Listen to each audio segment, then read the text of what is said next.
English Grammar, Lesson 6. Topic: Verb tenses. Our focus will be on the present perfect and the present perfect progressive.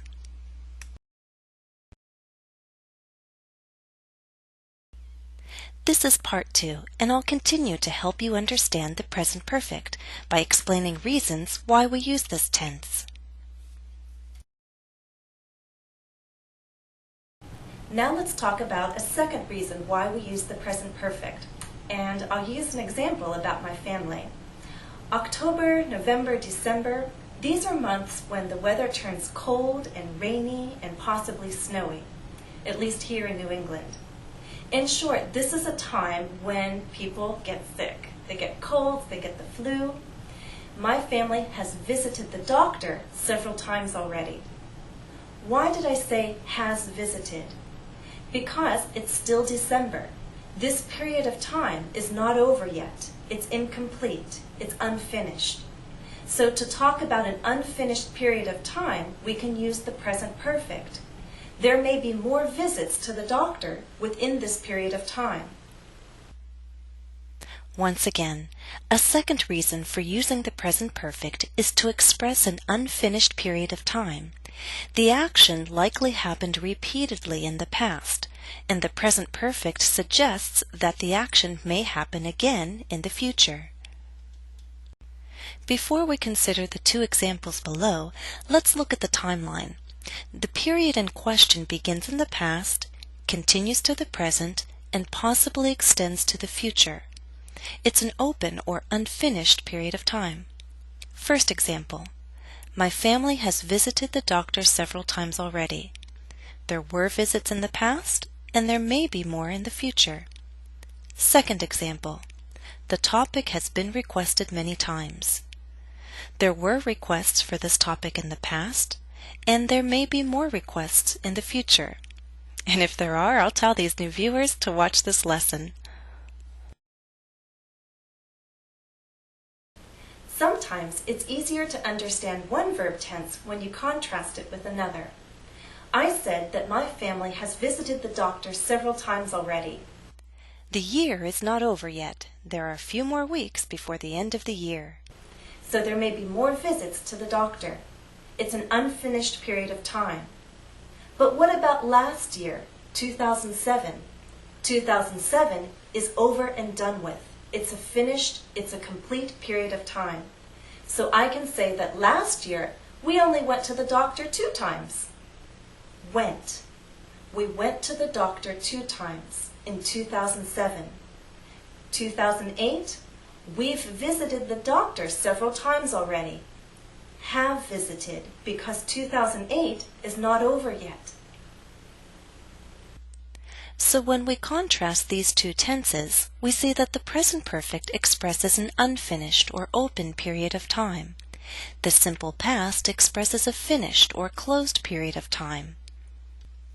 Now try again to understand the difference through these two examples. Using the present perfect, my family has visited the doctor several times already this year.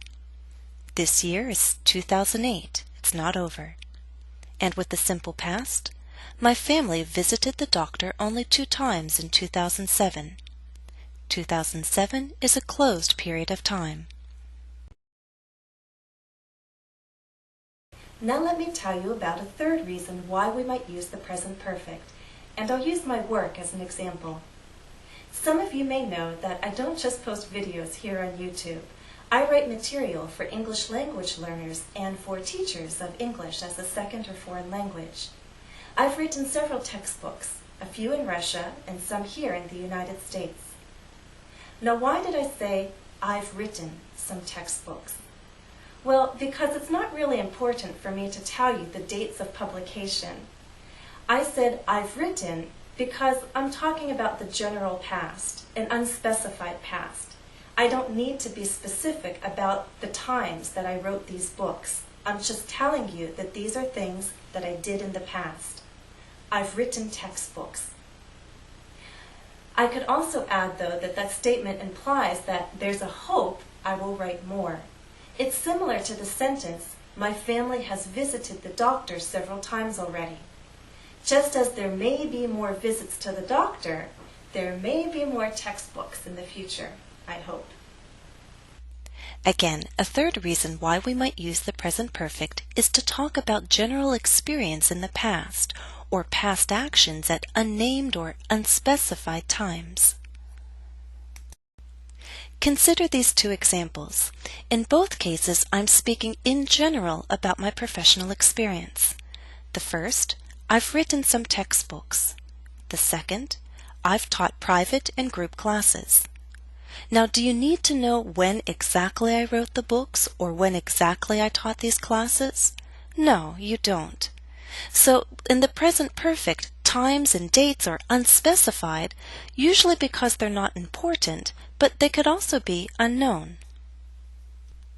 Now, in light of our third reason, let's make another contrast between the present perfect and the simple past. The present perfect can express a general past. I've written some textbooks.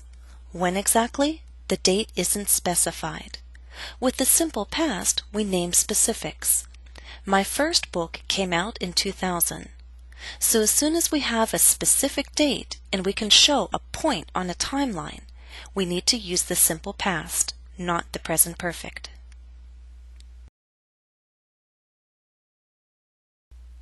Exercise.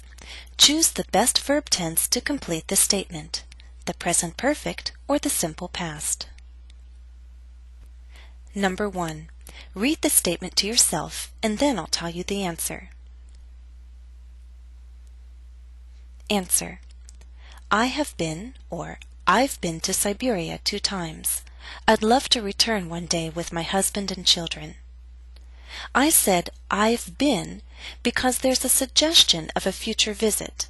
I don't think the simple past is incorrect, but I think that the present perfect is the better choice here. Number 2.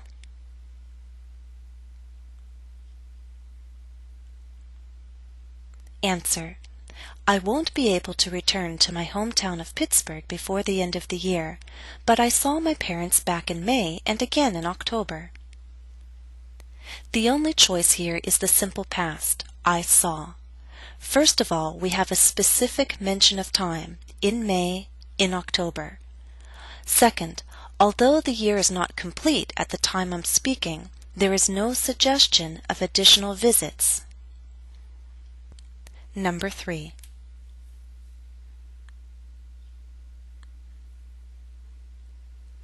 Answer. My husband and I have traveled abroad. We were in Belgium in 2001 and we loved it. We talk about going back there one day. The first sentence uses the present perfect. It's the better choice because we're speaking about a shared general past experience. Also, at the end of the statement, there's a suggestion of future travel. In the second sentence, we have a specific date mentioned, in 2001. 2001 is a finished period of time, so we must use the simple past.